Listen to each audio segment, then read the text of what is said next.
ان کو اور زیادہ دے اللہ مات ممسکن طلب، جو روک کر بیٹھے ہوئے نہیں دیتے یا اپنے عشرت پر خرچ کر رہے ہیں ان کا اللہ برباد کر دے۔ اور جب اللہ کے حکم سے وہ فرشتے یہ آوازیں دیتے ہیں تو سنی کیوں نہ جائیں گی؟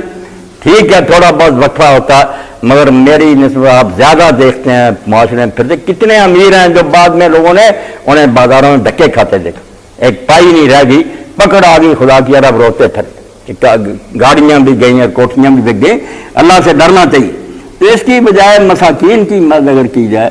تو اس میں کتنا اللہ خوش ہوگا۔ وہ واقعہ جو میں نے پڑھا اور کئی مرتبہ خطبات جمعہ میں بھی اس کو دہرایا، اب بھی دہراتے رہے کندھے مقرر، یہ باتیں پرانی نہیں ہوتی کہ ربیع ابن حسین اتنے بڑے ولی ہیں، عالم ہیں، حدیث کے راوی ہیں، ساری عمر انہوں نے اپنی بیوی سے کبھی خواہش نہیں کی کہ مجھے یہ پکا کر کھلا، جو پکا کر رکھ دیا کھا لیا۔ ایک دن بیوی نے شوق سے یہ کہا کہ مجھے یہ حسرت ہی رہی ہے، میں یہ چاہتی رہی ہوں کہ میرا خان کوئی مجھ سے چاہے، تو آپ بتائیں کیا کرنا چاہیے؟ انہوں نے کہا پھر اچھا پوری مہارت کے ساتھ حلوہ تیار کر، جو کچھ چیزیں تو اس میں ڈال سکتی نا، عمدہ سے عمدہ حلوہ اس نے شوق سے کہا اور جا کے ربیع بن حسین کے سامنے رکھ دیا۔ جب وہ حلوہ ان کے سامنے آیا اسی وقت ایک مسکین نے دروازے پر آ کر آواز دے دی کہ میں تو بھوکا ہوں،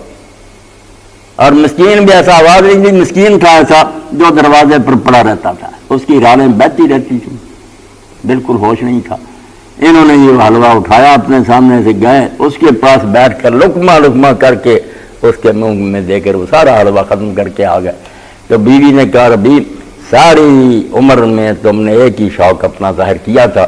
میں نے وہ آپ کی خواہش پوری کی، تو آپ نے وہ حلوہ ایک ایسے شخص کو کھلا دیا جس کو یہ بھی پتہ نہیں چلا کہ مجھ کو کسی نے حلوہ کھلایا، اس کو تو ہوش ہی نہیں، بے ہوش آدمی ہے اور اس کی رانیں ٹپک رہی۔ تو حضرت ربیع نے کہا پگڑی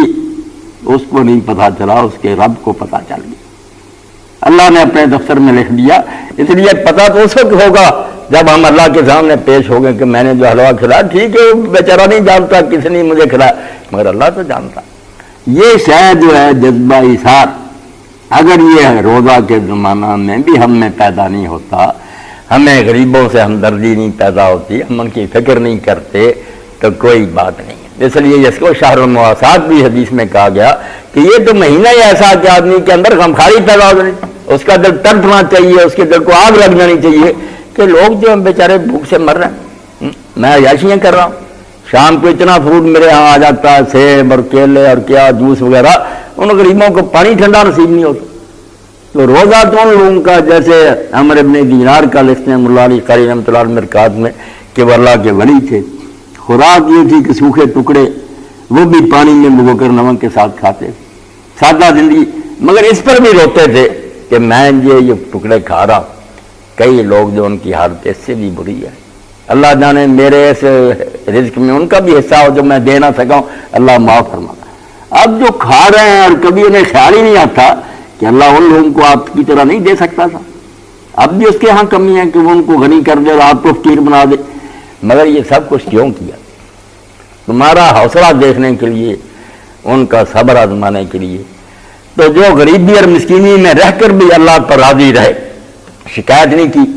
اب جیسے بات کے لیے جیسے میں نے رمضان کا کہا، ایسے بات کے لیے اللہ نے عربی زبان میں صوم کا لفظ استعمال کیا۔ صوم کیا؟ امساک اور حبس، روکنا اپنے آپ کو، کہ غریبی میں ہے تو شکایت سے اپنے آپ کو روکا۔ زبان پر کبھی نہیں آیا کہ اللہ نے ہمیں نہیں دیا، کہا نہیں، اللہ کو اگر یہی منظور ہوتا اس میں اتنی بہتری۔ میرے سامنے عالم دین بیٹھے ہیں افغانستان سے، انہوں نے کہا ہمارے علاقے کے لوگ غریب ہیں بہت بدخشان میں، مگر وہ کہتے ہیں ہم شہروں میں نہیں جائیں گے، شہروں میں جائیں گے دولت آئے گی ایمان جاتا رہے گا۔ یہی وہ بات ہے جو حدیث پاک میں آئی کہ کتنے لوگوں کا ایمان اللہ کہتا میں فقیری کے ذریعے بچائے ہوں، ان کو اگر امیر بنا دوں میں جانتا ہوں کہ یہ بے دین ہو جائیں گے،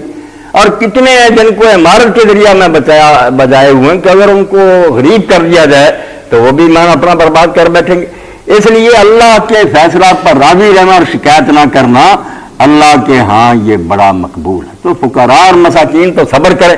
اور جن کو اللہ نے دیا وہ شکر ادا کرے کہ ہمیں اللہ نے اگر دوسروں کی نسبت زیادہ دیا ہے، فی اموالہم حق للسائل والمحروم، تو ہمارے مالوں میں مسکینوں اور فقیروں کا حق۔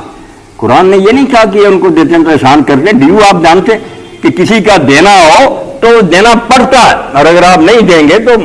وہ عدالت سے لے سکتا۔ اسی طرح اللہ کی عدالت میں یہ مساکین آپ کو پکڑیں گے کہ تمہارے مالوں میں تمہاری ضرورت سے جو زیادہ تھا وہ تو ہمارا تھا، تم نے کیوں نہیں دیا؟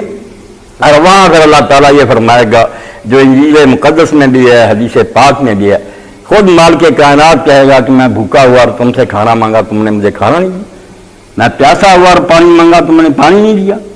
میں بیمار ہوا اور تم میری بیمار پرسی کے لیے نہیں آئے۔ تو یہ امیر کہیں گے اللہ تو سے رب العالمین، تو ان باتوں سے پاک ہے، تو کب کھانا مانگتا، تو کب بھوکا ہوتا؟ تو اللہ کہے گا میرے غریب بندے نے مانگا تم نے نہیں دیا۔ اگر تم سمجھتے تو ان المسکین رسول اللہ، حضرت علی رضی اللہ عنہ فرماتے ہیں مسکین جب تمہارے دروازے پر آتا ہے تم سمجھتے یہ مانگتا گیا، وہ تو اللہ کا بھیجا وہ قاصد سرکاری افسر آیا ہے۔ منات المسکین فقدات اللہ، اگر تم مسکین کو دیتے اللہ کو دیتے ہو، ومن المسکین فقد من اللہ، جو مسکین کو خالی لوٹاتا ہے وہ اللہ کو جواب دیتا ہے۔ اور کئی نیک لوگوں نے لکھا کہ اگر ان مانگنے والوں میں سے لوگ جھوٹے نہ ہوتے تو جو انکار کرتے ہیں انہیں دینے سے اللہ تعالیٰ انہیں زمین میں دنسا دیتا کہ مار میرا اور میرے بندے نے میرے نام پر کہا کہ اللہ کے نام پر تو تم نے پرواہ کوئی نہیں۔ کوئی بینک ایسا دسامت کرتا ہے کہ بینک کو کھاتہ دار کر کے ہم نہیں اس چیک کو مانتے، اللہ کا نام کا چیک اللہ کہتا ہے کہ جا اس کو جا کر کہہ دے کہ میں اللہ کی طرف سے دیا ہی کچھ نہیں، کیا بنے گا اس